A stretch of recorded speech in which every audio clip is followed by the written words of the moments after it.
When you read our source material for today, there's this one title that just stops you in your tracks. It calls one man an architect of ruin. That man is Omar al-Bashir of Sudan. So let's dig into that. What does it actually take to earn a label that devastating? Think about that for a second. How do you build ruin? It sounds like a total contradiction, right? Building is supposed to be about creating something.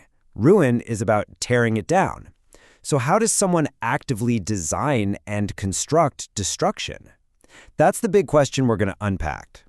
So if you're going to build something, you need a plan, a blueprint. And to understand how all of this came to be, we've got to look at that blueprint first. According to our source, it was a very specific system of power, authoritarian military rule. Okay, so what in the world is authoritarian military rule? Well, think of it this way. It's a system where power isn't up for debate. It's commanded. The military isn't just one part of the government. It is the government. And individual rights, they come a distant second to whatever the state wants. And if you look closer at this blueprint, you start to see some really key features. All the power is funneled right to the very top.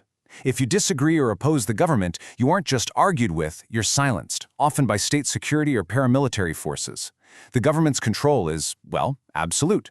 And those basic freedoms, those civil liberties we talk about, they're either severely limited or just gone completely. That's the system in action. Okay, so that's the plan. That's the blueprint. But what did it actually build? What was the final structure that rose from these designs?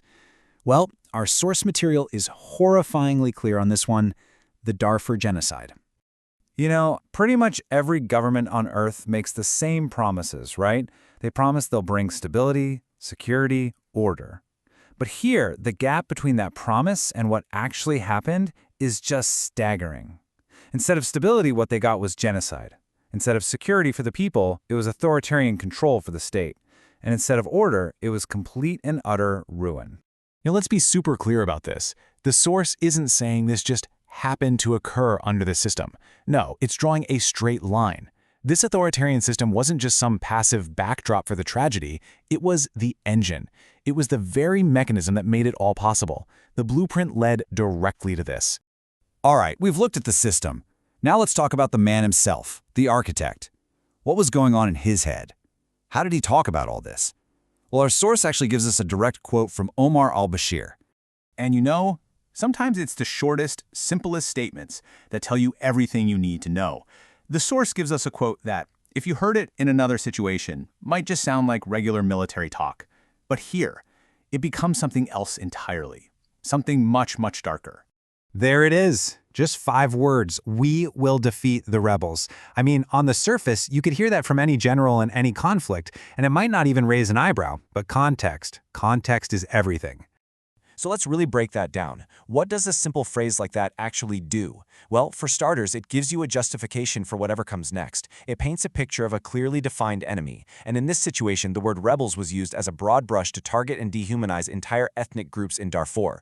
Suddenly, that simple phrase becomes a chilling code, a euphemism for a brutal, sweeping campaign. It's not just a declaration, it's a statement of intent. So where does all this lead? What's the final legacy here? How did all these pieces, the architect, his blueprint, the final structure, come together to create something so permanent and devastating? And you can really see the path laid out here, step by tragic step.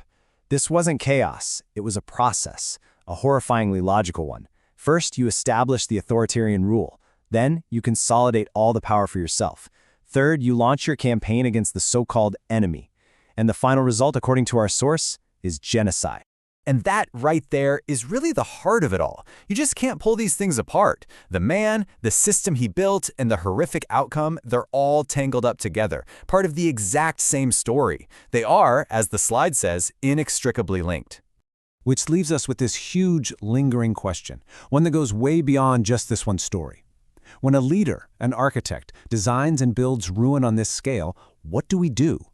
How does the world respond? How do we even begin to hold the architects of ruin accountable? That's definitely something to think about.